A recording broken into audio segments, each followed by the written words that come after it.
knowledge about the audience you're dealing with. How do you say that? Place. No. Think about the topic, the topic which is avoided. You should be knowledgeable, you should be well informed. Well informed. Give me some color. Give me orange. Now these are his characteristics. Right, now what about the informative. topic? Well informed and Right, informative. No, don't smile now. You don't have skin color. it's pink. It's pink. Fit it in.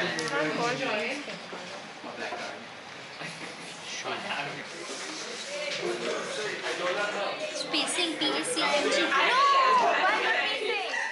Because you need to find out whether you're boring all your audience or whether they're actually enjoying the tour. You have to speak well, you can't stumble like I do at times. You have to ask questions and relevant questions. And make the group interact with each other. It's not like there are a group of opponents together, forced to be together. You should actually make them talk not only to you, but also to each other about the topic and explain the context well. So you have to be well informed. You have to know what the thing is all about. You have to do some background research. Try to prepare a small guided tour on 3 panels. Yeah. And try to leave out only 1 panel in between. So, which means you can do a tour on 27, 29 and 30, or 27, 28 and 30, or 29, 30, 30, yeah? So a maximum of 1 panel you can leave out, so try to find 3 panels, and do the same thing we did this morning, same thing we did yesterday. This is when Hitler won the election just recently, and this is where and why did he win the election? Does anybody know that? I mean, we know that a lot of people didn't vote for Hitler, but some of them did. So why did they do that? Because he promised them Because he employment. gave them hope. He said, he claimed that he had the solution to Germany's economic problems and everything. And this is when he slowly propagates the Nazi. He initially does not ostracize the Jews to that extent, but he slowly is beginning it. He's spreading his Nazi ideologies. He establishes control over the radio, newspapers, and film. These are the major ways of propagating ideas, and this is how he slowly tries to turn the Germans against the Jews. All began from the Treaty of Versailles. If the Treaty of Versailles wasn't there, if Germany wasn't so economically backward and so exploited and ostracized by the world community, then Hitler wouldn't have come into power in the way he did, and the Second World War probably wouldn't have happened. That's a very, very disputed fact, right? What do you think is happening in this picture? He's being humiliated for being a Jew. Exactly, he's been humiliated for being a Jew. So aside from the war happening in countries bombing each other, in this entire context, this is after Hitler comes into power, right? What do you think is the Nazification of Germany? What, according to you, is the Nazification? Spread of Hitler's ideologies all across the country. Exactly. Reaching even the youngest of the population. And how did he go about doing that? What was so special in this man that the Nazification of Germany? Exactly, right? The personality behind the man, right? So many people looked up to him. That's not ordinary, right?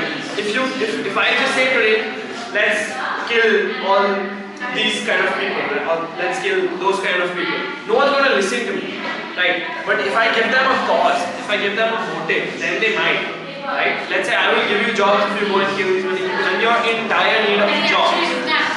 At first, when Hitler is just on the verge of coming to power, and the anti-Jewish sentiments are beginning to come in, and Otto Frank, who was Anne's dad, had foreseen this, being a wise man that he was, and he had talks with his wife back then, which can someone read out his quote? What Hitler did, he brainwashed little kids, which it was one of the most horrific things that he did, because he told them to do something and they did it. They can't judge. They don't know if it's right or wrong. They were told what to do. They did it. They didn't think. Now, when you've been told to do something or you've been told something about someone and it's said over and over and over and over again, after a while you just wired that way. You think, hey, that's a Jew, I'll kill him. Because that's what they've been told to do ever since they were like that high. Look at them. They're like what, 4 or 5 years old? Yeah, so, and what? That gave rise to fanatics. When you're wired a particular way, especially the way that Hitler brainwashed it, they turned into hardcore Nazis when they grew up. Now, if there were to be a dictator today, that's what he would do. He would target the most malleable sections of society. Yeah? Yeah. So that's why we think it's relevant. This section, of course, many vulnerable sections are there, but children especially, they have to be protected from being brainwashed by any kind of ideology, because we have to retain our own powers to judge, because it's finally that which helps us decide what is right and wrong. So that is one, and this one is this one. And this one, well, they already talked of discrimination.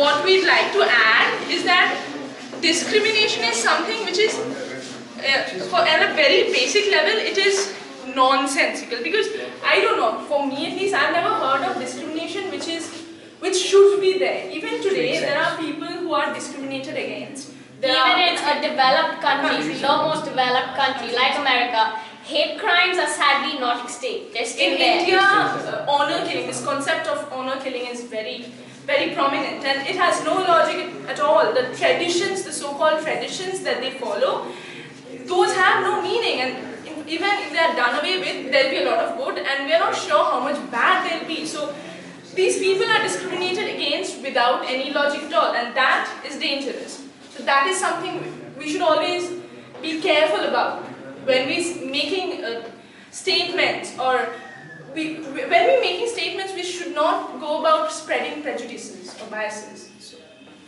Pretty much before the hardcore discrimination and the violence against the Jews and all started, you can see that they're making children wear the yellow star. You can see that they're writing down their names and organizing them into Jews, into whatever the classes are. So what we're trying to say is that over here, they are classifying people based on the fact that that person is a Jew, or that person is a Christian, or that person belongs from this place or that place. So if we, I'm sure most of you all know the poem No Men Are Fallen. We've all read that poem, right? So instead of looking at people as human beings, they are just labeling people as a Jew. They're labeling people as a German, as an Austrian, as not necessarily discriminating over here, but simply labeling someone and looking at them differently because they belong to a particular religion or because they belong to a particular country, right? So then we move on to the discrimination, which... For example, in India right now, the Dalits are like, and the scheduled castes and the STs and the SCs and the OBCs, they're like discriminated greatly. For example, like in South India, in some of the temples, Dalits were not allowed to enter because they were Dalits. So discrimination on the basis of caste, class, like how the Jews were required to turn in their bicycles, forbidden to use trams, forbidden to ride in cars, even their own. So we can draw parallels between that and the situation in India right now, and also the world is more ascribed status driven, in the sense that, you know, if a person was born in India, in the Indian scenario, in a Pandit's family, then he is supposed to be the most highest class, the Brahmins, but not, you know, they're not, even if that person is not educated, but still he's, you know, considered the highest rank of anything. He's been given preference. But even a Dalit who's more educated than him, he has more achievements. He's, you know, he's been refused and all that. So it's basically what we should learn, and we did not. Alright, so there's one more picture right there, if you guys can just turn around. Will I ever become a journalist or a writer? So we see here, I hope so very much, because writing allows me to record everything, all my thoughts, ideas and fantasies. This, we want to show about how people today don't have the freedom of expression. They don't have the freedom of thought, they don't have the freedom of speech. They can't choose what profession they want to go into. Now, I'm not saying everybody, I'm saying a lot of people in a lot of countries don't have freedom of thought. They don't have the freedom to go into a profession of their own choice. So this is what we want to change, right? This is a history for today. We want to give people freedom of thought, to write down things if they want, to say things if they want, to organize people, and to start, political freedom, anything, social freedom, whatever. So that's what we're trying to say. Thank you.